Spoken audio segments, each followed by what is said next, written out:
Le cri de la terre.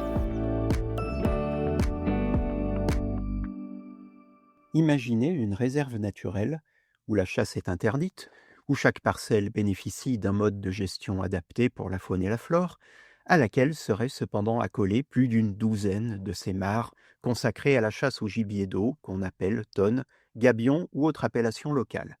Vous ne rêvez pas, c'est la réalité des réserves naturelles situées dans les grandes zones humides de France.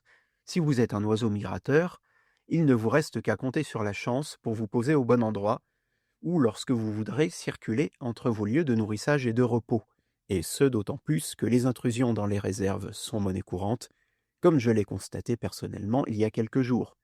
J'ai parlé de chasse, mais si vous voulez trouver une prairie accueillante tout le printemps pour votre niché, ce sera la même chose. Ici, fauche tardive qui vous garantit la sécurité, sur la parcelle voisine, fauche début juin qui détruira vos œufs. Cette situation illustre, en fait, le cas de ce qu'on appelle pompeusement en France les espaces protégés.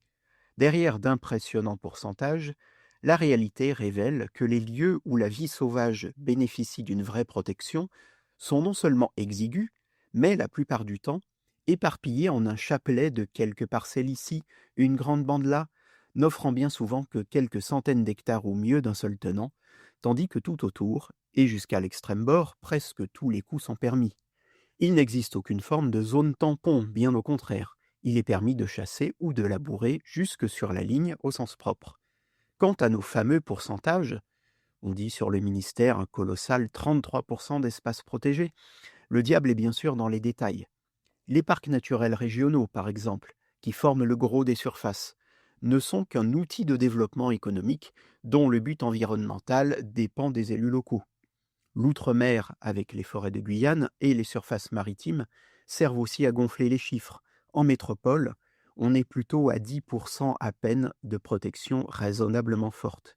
C'est insuffisant pour offrir refuge à tous, et surtout pour une bonne connexion entre tous ces refuges. Les pressions environnantes sont beaucoup trop fortes et beaucoup trop proches. Parmi les enjeux cruciaux pour nos écosystèmes, il y a cette trop grande oubliée, le besoin d'une politique d'espace réellement protégée, assez vaste et proche les uns des autres, pour remplir pleinement leur rôle.